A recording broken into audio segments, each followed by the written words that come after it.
Pa Kosovo možda je bilo srce Srbije koje, pa je Srbija malo umrla pa je izvršena transplantacija pošto je bila živa, bio je živo telo. Ali ne, Kosovo nažalost nije srce Srbije jer da jeste ne bi bilo u situaciji koja je danas. Da je Kosovo srce Srbije? Ne verujem. Mislim da je Kosovo ne srce Srbije kao u fazonu, ali jako veliki deo istorije se piše tamo. Jako veliki deo naših svetinja je tamo, jako ajde, nisam opet u tom svetu kažem, ali mislim da je nepravedno kako od jedne države možeš da oduzmeš deo teritorije, deo istorije samim tim i mislim da je to baš jako nepravedno i baš zbog toga mi prirasta srcu. Kosovo je srce Srbije, Kosovo je srpski Jerusalim. Mislim da to treba da simbolizuje da je Srbija bez Kosova nemoguća. Odnosno da ono predstavlja u tom narativu i kolevku naše civilizacije, i religioznosti, i tradicije, i kulture, i da sve ono što smo mi danas vezano za to. Istorijski posmatrano to svakako nije tačno, a u današnje vreme mislim da tek nije istinito. Pa Kosovo je nezavisna država. Samim tim što Beograd zvanični hoće da komunicira sa zvaničnom Prištinom i samim tim što postoje te neke vrste pregovora, znači da je Srbija na neki način priznala da to Kosovo postoji kao nekakva samostalna jedinica, da više nije u sastavu Srbije. Pa isto što i Srbija, isto što i Makedonija, isto što i Mađarska. To je jednostavno jedna teritorija kojoj postoje određena pravila koje ljudi treba da slede da ne bi postojao nered. I tu su isto zastupljeni životi kao i ovde, negde su malo napetiji odnosi, negde malo manje. To je jednostavno jedno mesto na planeti Zemlji. Za mene lično, zemlja gde sam rođena i gde sam odrasla, a ovako nešto što smo imali i što i dalje želimo da imamo, ali mislim da je neko drugi odlučio mnogo dana pre nas. Ili bar pre mene sigurno. Svi vode politiku očuvanja Kosova i Kosovo je neka stvar o kojoj se najviše priča u Beogradu, pogotovo u centru grada i tako dalje, i srce Srbije. I sve te forice i ti fazoni zapravo te ne puštaju da se odvojiš od toga. Tako da bi trebalo čak i u nekom našem internom okruženju i razgovoru se odvojiti od kosovskog pitanja. Ja iskreno ne znam u kom pravcu je Kosovo, mi veruješ. Ali pričao sam sa par ljudi, moja profesorka srpskog jezika iz srednje škole, recimo, odbegla sa Kosova i tu smo imali problem prilikom pisanja nekog mog sastava. Sam ja malo popljuvao te izbjeglice tamo ovamo, nisam znao da je ona izbjeglica, da, pa je tu bilo čupavo. Pa sada ne bih raspao za Kosovo zato što je 1999. godine moj otac bio na Kosovu, a ljudi koji su bili na vlasti tada i koji su vršili mobilizaciju ljudi, nisu vršili mobilizaciju svojih članova. Tako da to je prilično bilo neiskreno i da, ne bih se borio jer trenutno nema smisla.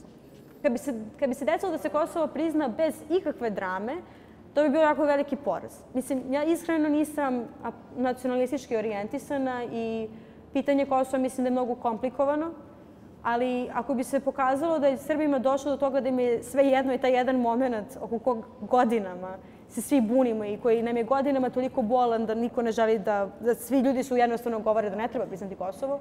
Kad bi se ono priznalo bez ikakve bure, to bi bilo jako poražavajuće za našu zemlju. Meni ne smeta i da jeste i da nije. Ja sam, nažalost, apolitična. Ja ne pratim trendove u našoj zemlji. Meni to nije nešto što me okupira, nažalost, i što me zanima i na osnovu čega ja imam znanje i neko kao mišljenje. Pa možda verovatno i grešim, ne znam, možda i ne. Ali okej mi je da neko se bori da Kosovo ostane i razumem ako to radi. Ja se konkretno ne stavljam ni u jednu stranu. Nisam ni protiv, nisam ni za. Ja sam neko ko nema mišljenja, ja sam neko ko ne čita, ja sam neko ko se ne bavi tim stvarima, koga to ne interesuje jer ne planira da, ne znam, ne planiram da provedem ovde život svoj i jednostavno nije mi toliko važno šta se zapravo dešava u politici. Ne bih išao u Prištinu, mislim to... Što? Zato što tamo žive 99% Albanaca kojima verovatno ne bi bilo prijatno da jedan Srbin sedi u Prištini i pije tursku kafu. Imao sam priliku da kroz Kosovo poslednjih par meseci prođem 2 puta, jednom kroz južni deo, drugi put kroz severni deo. Tako da priča o putu kroz južni deo je bila poprilično malo, da kažem, nezgodna, jer činjenica da ljudi ne očekuju da im se udari pečat Republike Kosovo u pasošu i da moraju da uđu pasošem, a ne ličnom kartom. Naravno, išla bih i u Prištinu i u Tiranu, gde god treba, naravno. Ja sam potpuno otvorena za upoznavanje. Čak bih voljela da naučim i albanski jezik. Zato što mi smeta kada komuniciram, kada sam u prisutnosti nekih Albanaca što ne znam apsolutno ni jednu reč na njihovom jeziku i onda bih baš voljela da naučim i jezik. Zašto ne? Skoro sam pričao sa nekim dole, odvija se jako relativno normalan život.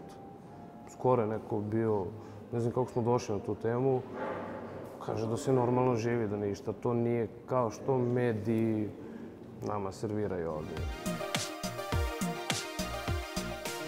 I kada je Kosovo došlo pod međunarodni protektorat 1999. godine, vi kada posmatrate sve predloge koje je Srbija iznela, zapravo su bili neki predlozi koji su bili ili neiskreni ili poluiskreni. Počeo od one formule više od autonomije, manje od nezavisnosti, koja nikada do kraja nije definisana, do toga da je Srbija želela da zadrži teritoriju, ali ne baš i stanovništvo.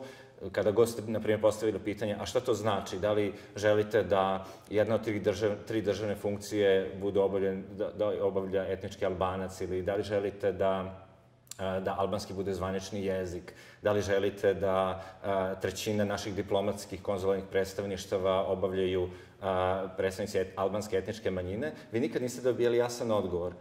Da li ono samostalna država jeste samostalna država? Ko je tu sad nešto zaslužan zato što se to desilo? Zaslužni su svi ljudi koji su radili ili nisu radili ono što su želeli ili nisu želeli u tom periodu. Jer da je politika bila drugačija i da se drugačije ophodilo prema ljudima koji žive tamo, drugačije bi se i sada situacija razvijala, tako da to je u suštini to. Ako vidite, ne znam, pakovanje kog soka, pa sa strane ima mapa, pa je već oduzeta mapa Kosova i tako dalje od Srbije, a to je sok domaće proizvodnje i tako dalje. Mislim da ono kao političari šta god da sad probaju nema nikakvog uticaja, to je to. Mislim, uzeli su nam i mogu da nam vrate za jedno 30 godina kad bude došao neki glavanja tamo u Evropsku uniju i kaže alo, vraći to Srbima, kakve su to gluposti i tako dalje.